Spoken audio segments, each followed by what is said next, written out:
Tiene ahora la palabra el profesor doctor don Rodrigo García Carmona, profesor del área de conocimiento de Ingeniería Telemática, que impartirá la lección magistral Construyendo mundos virtuales, de la cueva de Lascaux al metaverso.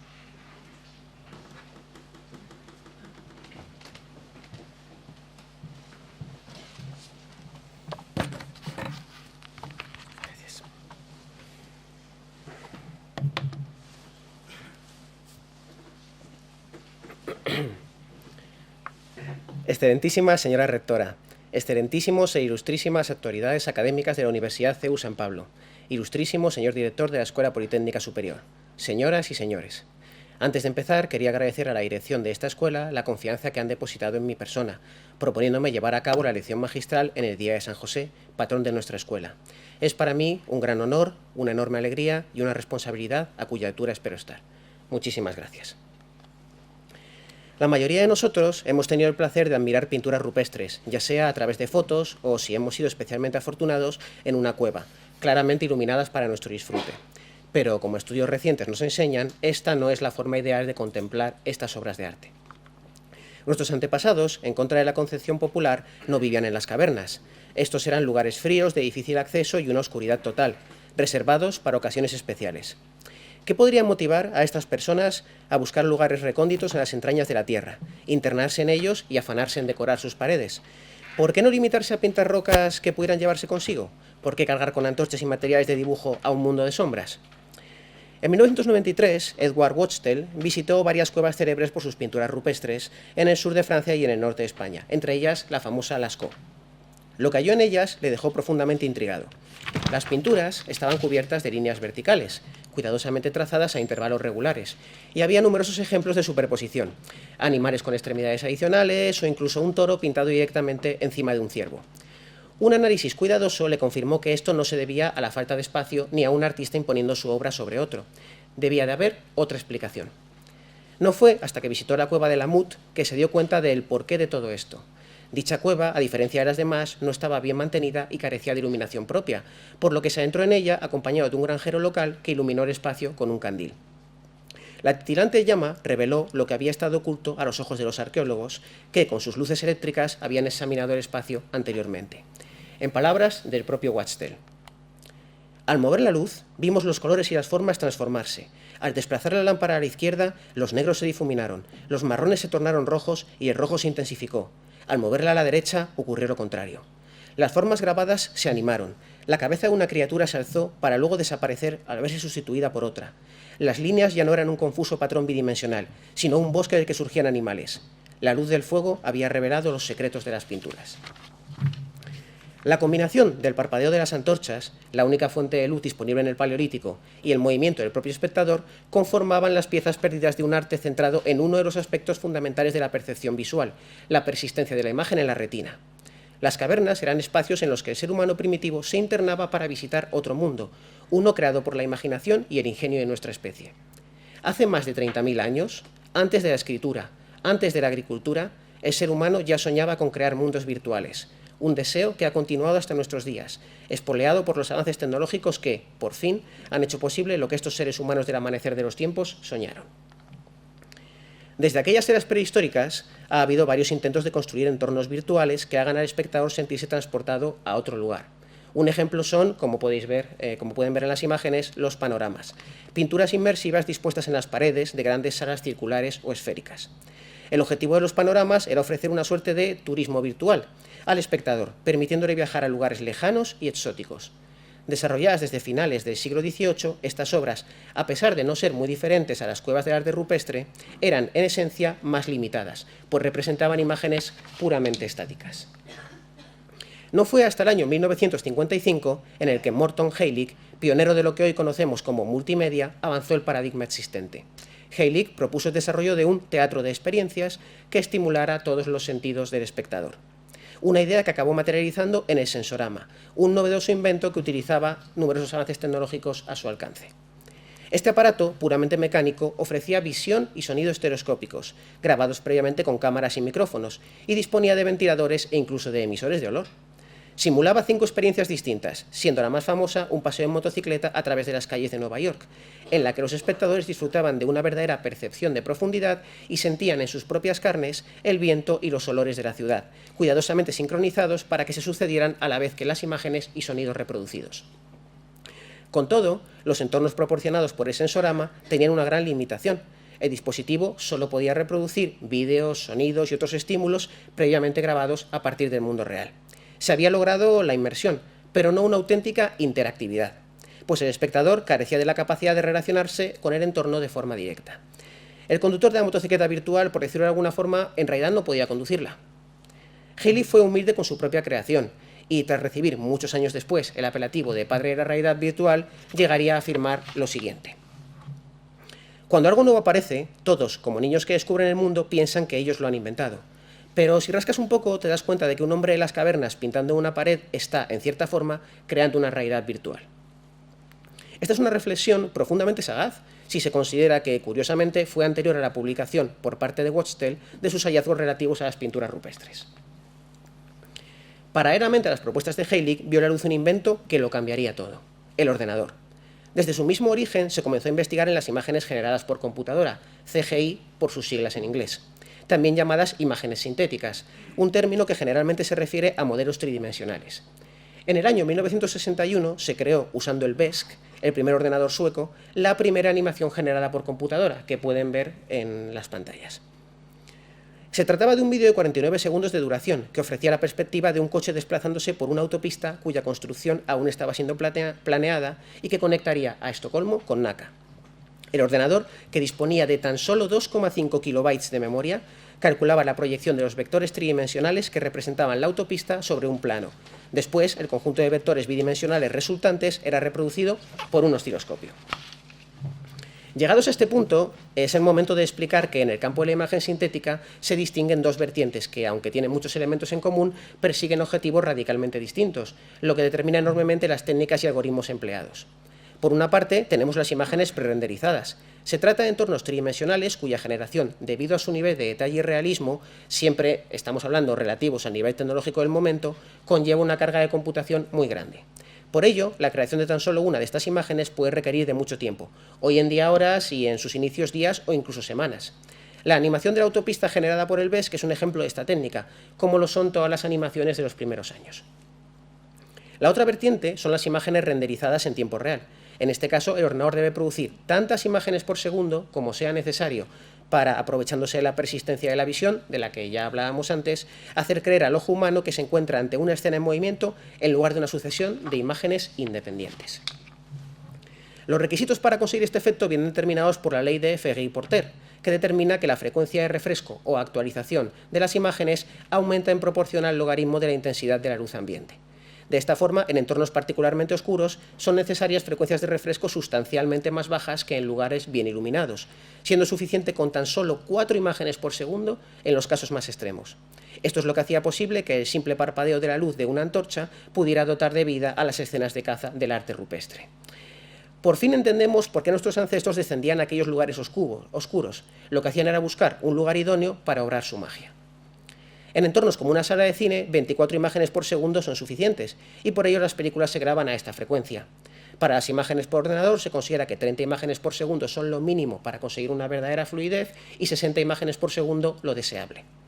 Teniendo todo esto en cuenta, se entiende que los gráficos en tiempo real han de ser necesariamente de una calidad muy inferior a los prerenderizados, pues aquí la velocidad a la que el ordenador puede generar imágenes es de una importancia crítica.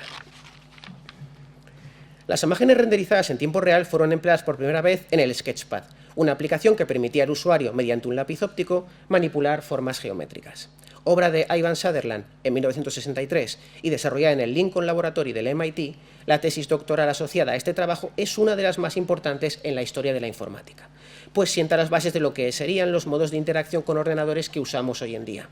De hecho, el objetivo principal de la tesis no era la generación de imágenes en tiempo real, sino que esto era simplemente una consecuencia de la motivación inicial, mejorar la forma en la que las personas se relacionan con las máquinas, una motivación puramente humanística. El Sketchpad hizo posible por primera vez, antes incluso de la invención del ratón, la manipulación en tiempo real de elementos puramente digitales, cuya existencia tangible se encontraba únicamente en la memoria de un ordenador. Agregó el elemento que le faltaba al sensorama de Heilig, la interacción. El espectador se había transformado en usuario. El propio Sutherland, al que pueden ver en la imagen, junto con varios de sus alumnos, llevaron esta idea hasta sus últimas consecuencias, desarrollando en 1968 la espada de Damocles, un dispositivo diseñado precisamente para hacer posible la exploración de espacios tridimensionales generados por un ordenador. Se trataba de un artefacto que, a modo de casco, cubría la visión del usuario y empleaba medios mecánicos y ultrasonidos para, en función de los movimientos del usuario, cambiar la perspectiva desde la que se percibían los objetos tridimensionales de forma fidedigna. El peso de la espada de Damocles era tal que el dispositivo tenía que estar físicamente conectado al techo, de ahí su nombre, y usaba dos pequeños monitores de rayos catódicos, uno en cada ojo, para superponer imágenes sintéticas sobre el mundo real. Era la primera manifestación de lo que hoy llamamos realidad aumentada. En este caso, lo que el usuario veía era una forma geométrica sumamente sencilla, un cubo con 4 rectángulos en sus paredes que hacían las veces de puertas marcadas con los puntos cardinales. Esta simplicidad era inevitable, pues en aquella época los gráficos por ordenador eran muy sencillos, limitándose a meros wireframes, estructuras de alambres compuestas de vectores tridimensionales cuya posición era calculada para cada una de las imágenes, algo que seguiría siendo así durante toda la década de los años 60. No obstante, es muy importante recalcar que desde los mismos orígenes de la imagen sintética, sus propios creadores buscaron inmediatamente la forma de emplearla para crear mundos habitables, explorables y con los que se pudiera interactuar de la forma más natural para el ser humano, incluso aunque tales representaciones se escaparan a las capacidades de los ordenadores de la época. La tecnología de las imágenes tridimensionales era perseguida, por tanto podemos ver, no como un fin en sí misma, sino como un medio para hacer realidad el sueño de crear mundos artificiales en los que el usuario pudiera sumergirse. El propio Sutherland reconoció que su visión llegaba más lejos de lo que la tecnología podía ofrecer, que su proyecto aún no podía tener utilidad real alguna, pero afirmó que su fin era captar la atención. En sus propias palabras, aspiro a definir un conjunto de problemas que motiven a las personas durante años, una razón para seguir avanzando y empujar el avance tecnológico tanto como sea posible. Esta aspiración acabó haciéndose realidad, pues otros recogieron su testigo y, motivados por el futuro que Sutherland concebía, se pusieron manos a la obra para solucionar los problemas técnicos presentes. Durante los años 60 y 70 se produjeron numerosos avances conceptuales. Se trataba de desarrollos que no solo se centraban en mejorar la capacidad de los ordenadores para producir imágenes, sino también en experimentar con interfaces persona-computador y en postular los modelos matemáticos necesarios para plasmar digitalmente objetos y seres vivos del mundo real. Describir de forma exhaustiva estos avances queda fuera del alcance de esta lección magistral, pero me gustaría resaltar de forma sucinta los más relevantes. En 1967, Lee Harrison y su equipo digitalizaron por primera vez los movimientos de un ser humano, utilizando un traje que, mediante potenciómetros, representaba digitalmente cada uno de los segmentos principales que componen el cuerpo humano. Estos eran modelados como vectores tridimensionales, huesos, cuya unión se producía en las articulaciones. Los datos recogidos por este traje se utilizaron para animar lo que entonces se denominó marioneta virtual. El año siguiente, un grupo de matemáticos y físicos soviéticos, dirigidos por Nikolai Konstantinov, crearon el primer personaje animado por ordenador, un gato cuyos movimientos obedecían a un modelo matemático basado en ecuaciones diferenciales. Estamos ante el primer ejemplo de animación procedural, que es aquella en la que los movimientos vienen determinados por un algoritmo y no son creados a mano ni digitalizados a partir de un actor del mundo real. Pero quizá el avance más importante de los años 70 en el campo de la imagen sintética se produjo cuando en el año 1972 Edwin Catmull y Fred Park, por aquel entonces estudiantes de doctorado y alumnos de Sutherland, crearon la primera animación en 3D basada en mallas poligonales sombreadas con colores planos. La animación se componía de una mano, la del propio Catmull, y de la cara de la esposa de Park.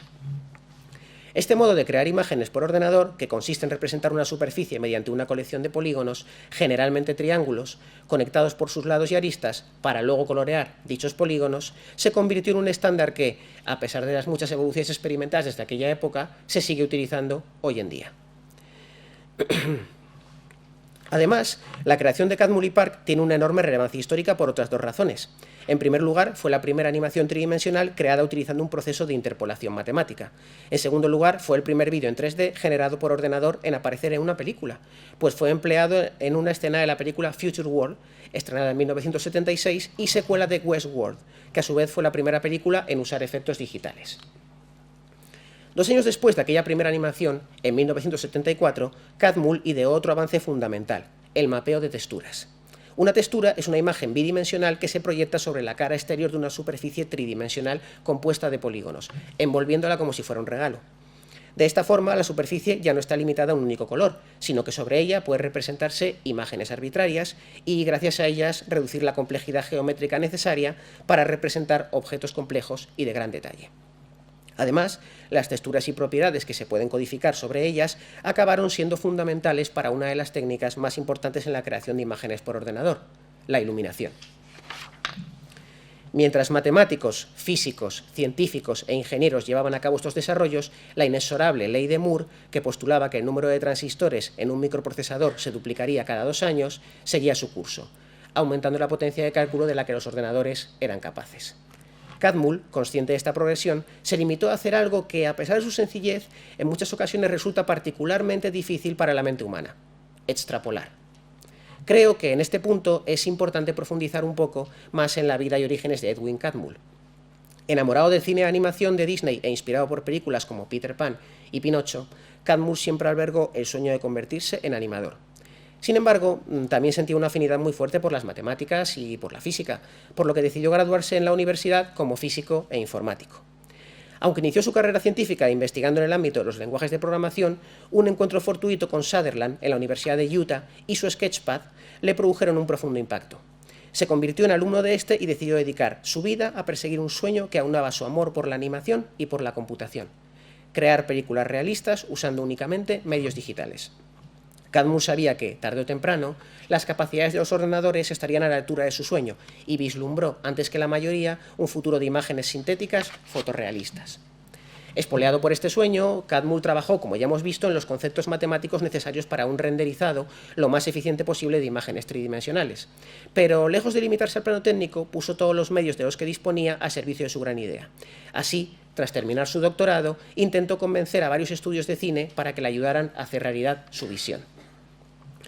Uno tras otro, sistemáticamente, rechazaron su propuesta, hasta que el director George Lucas, que acababa de estrenar Star Wars, fundó, dentro de su prestigiosa compañía de efectos especiales, Industrial Light and Magic, una división especialmente dedicada a las imágenes generadas por ordenador, que sería dirigida por el propio Catmull y recibiría el nombre de Graphics Group.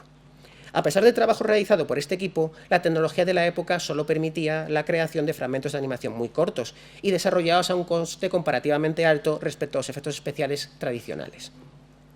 Pero esto no importó a George Lucas, que veía al Graphics Group como una semilla de lo que estaba por venir. Una semilla que finalmente dio sus frutos en los años 80, en forma de los efectos especiales de películas como El retorno de Jedi, El joven Sherlock Holmes, Star Trek II, La ira de Khan o Dentro del laberinto. Esta bonanza creativa vino acompañada de muchas innovaciones, como el canal alfa, usado para almacenar la información de transparencia de una imagen, el Z-Buffer, una técnica mediante la cual el ordenador solo procesa aquellos objetos que no están ocluidos por otros, o el uso de splines entre dos puntos para generar un movimiento fluido entre keyframes en una animación, que era precisamente el tema de la tesis doctoral de Catmull. En 1986, el Graphics Group se escindiría de Industrial Light and Magic, financiados por un Steve Jobs, recién salido de Apple, y en busca de nuevos proyectos que entendió perfectamente la visión de Catmull. La recién nacida empresa fue rebautizada como Pixar, un nombre que hoy en día no necesita presentación alguna. Como cofundador de Pixar, Catmull tuvo ante sí, por fin, la oportunidad que llevaba esperando 20 años: producir una película de animación creada enteramente usando imágenes en 3D generadas por un ordenador. Esta película, que se acabaría estrenando en el año 1995, es Toy Story, y su cliente era nada más y nada menos que Disney, la empresa creadora de aquellas obras que inspiraron al joven Catmull el deseo de convertirse en animador. Catmull es un artista y un ingeniero, un genio de las matemáticas que supo avanzar el estado de la técnica en pos de un fin artístico. Es, hasta la fecha, la única persona que ha recibido al mismo tiempo una medalla John von Neumann del IECubo y un premio Turing de la ACM, reconocimientos ambos a su excelencia técnica, pero también 4 premios de la Academia, popularmente conocidos como Oscars, por sus contribuciones al séptimo arte. En Toy Story trabajaron 27 animadores que, empleando más de 400 modelos computacionales, crearon 115.000 imágenes que requirieron de 800.000 horas de ordenador para ser generadas. Pixar, con todo su músculo, solo era capaz de generar 30 segundos de metraje al día. Hoy en día, un ordenador medianamente potente, como el que está ejecutando esta presentación, sería capaz de renderizar Toy Story en tiempo real. Esta discrepancia no se debe exclusivamente a los avances en la capacidad de cálculo en bruto de los ordenadores, ni a los ingeniosos algoritmos y modelos matemáticos empleados, sino también a un desarrollo paralelo en el hardware que daba soporte a la creación de imágenes por ordenador, especialmente cuando éstas debían ser generadas en tiempo real. El proceso de renderización de imágenes se compone de 3 pasos principales, como pueden ver en la transparencia, que se ejecutan uno tras otro. En primer lugar, la transformación, que consiste en generar una vista en 2D de una escena en 3D desde el punto de vista del observador. Después, el clipping, que consiste en descartar aquellas partes de la escena que han quedado ocultas tras la proyección en 2D. Es decir, aquellos objetos que el observador no puede ver porque simplemente tiene otro objeto delante. Por último, la iluminación, que consiste en alterar los colores de las superficies de los objetos en función de cómo incide la luz sobre ellos. Se trata de un proceso computacionalmente muy costoso, pero eminentemente paralelizable, pues puede llevarse a cabo sobre diferentes partes de la imagen al mismo tiempo y por separado. Por ello, a finales de los años 80, comenzaron a aparecer microprocesadores de propósito específico, especialmente optimizados para realizar las operaciones matemáticas concretas que se emplean en estos 3 pasos descritos, lo que se vino a llamar aceleración 3D por hardware. Hoy en día estos dispositivos reciben el nombre de GPUs, Graphical Processing Units, y son una parte fundamental de ordenadores y consolas de videojuegos. Silicon Graphics, una spin-off de la Universidad de Stanford, fue la empresa pionera en la creación de GPUs. Su primer producto, lanzado en el año 1984, fue el Iris, una estación de trabajo basada en su Geometry Engine. Estos ordenadores, debido a su elevado precio, solo estaban disponibles en entornos industriales, militares o de investigación. Debido a ello, el primer contacto que tuvo el gran público con un hardware especialmente diseñado para la renderización de imágenes 3D fue, una vez más, a través de dispositivos diseñados para la creación de mundos virtuales, las placas Sega Model 1 y Namco System 22, que llegaron a los salones de máquinas recreativas en 1992 y se hicieron famosas por ejecutar los videojuegos Virtua Racing y Ridge Racer, respectivamente. Como curiosidad, quiero comentar que la Namco System 22 empleaba la GPU TR3 de la empresa Evans & Sutherland, fundada por el mismo Sutherland que inventó el Sketchpad y la espada de Damocles. Llegados a este punto, las posibilidades que la imagen sintética ofrecía habían calado profundamente en la imaginación colectiva. A veces es la tecnología la que persigue a los sueños, pero en otras ocasiones son los artistas quienes se ven inspirados por los avances tecnológicos. En la literatura especulativa y de ciencia ficción se empezó a meditar sobre las implicaciones de mundos virtuales cada vez más realistas. En 1992 fue publicada Snow Crash, una novela de Neal Stephenson que inicialmente fue ideada, curiosamente, como el guión de un cómic confeccionado a partir de imágenes generadas por ordenador. En Snow Crash, los personajes accedían a un mundo virtual llamado el metaverso, usando un visor especial y unos auriculares. Permítame leer un breve extracto de esta novela. Dibujando una imagen ligeramente distinta frente a cada ojo, se puede producir el efecto de una visión tridimensional. Cambiando la imagen 72 veces por segundo, ésta se mueve. Dibujando la imagen tridimensional en movimiento con una resolución de 2K píxeles en cada dimensión, se puede lograr que sea tan nítida como el ojo es capaz de percibir. Y enviando sonido estéreo digital a través de los pequeños auriculares, la película en 3D dispone de una banda sonora perfectamente realista. Está en un universo generado informáticamente, que el ordenador dibuja sobre el visor y le lanza a través de los auriculares. En la jerga de los entendidos, este lugar imaginario se denomina metaverso. La calle es el Broadway del metaverso, sus campos elíseos. Es el bulevar brillantemente iluminado que se distingue, un reflejo miniaturizado e invertido en los cristales de su visor. En realidad no existe, pero en ese mismo instante lo recorren millones de personas.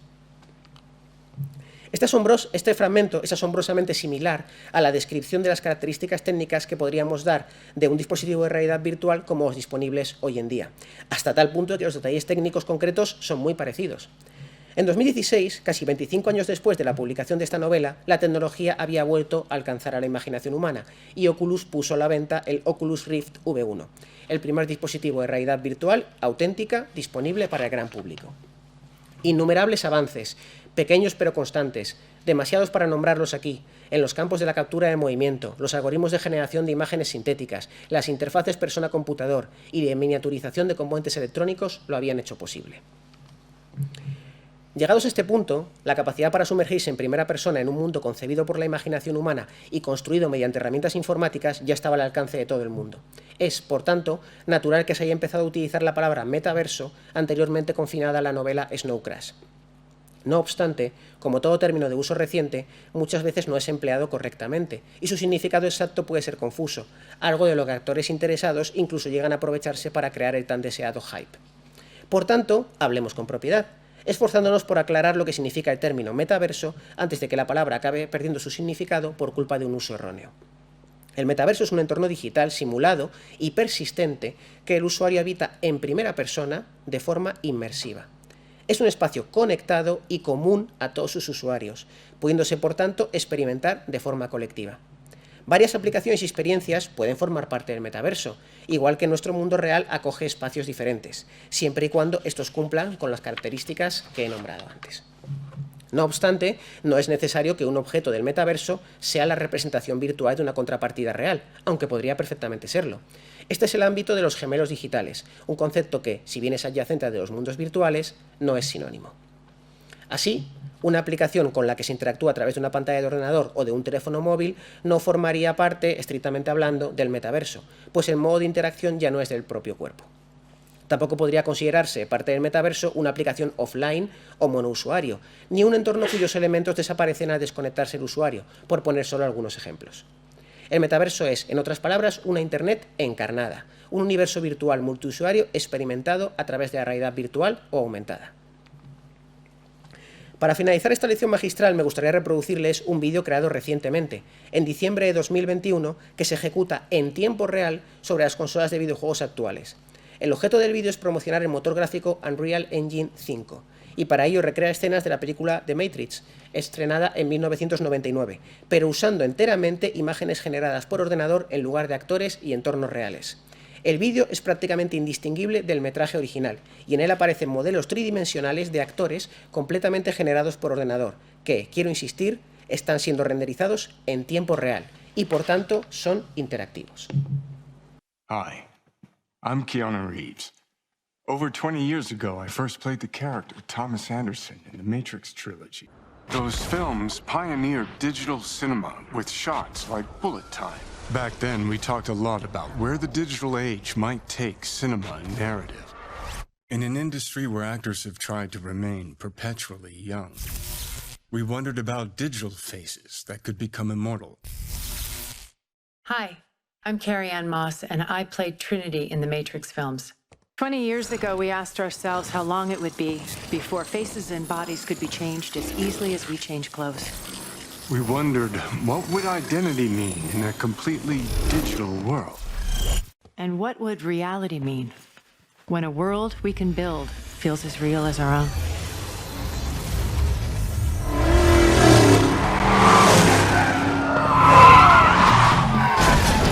Oh, what just happened? Yeah, this is what they wanted. They said Que la elegida para esta demostración técnica sea esta película, cuyo leitmotiv era precisamente que la realidad en la que nos encontramos no es sino una simulación, no debe pasarse por alto. Hoy, el sueño de los autores anónimos de las pinturas rupestres, de Heilig, de Sutherland, de Catmull, de Stephenson y de incontables artistas e ingenieros se ha hecho realidad. Los seres humanos podemos habitar mundos surgidos de nuestra imaginación, hechos posibles gracias a la magia de nuestra era, los ordenadores que la curiosidad, la inventiva y el ingenio humanos han creado. Les agradezco profundamente su tiempo y atención. Gracias por querer acompañarme en este viaje.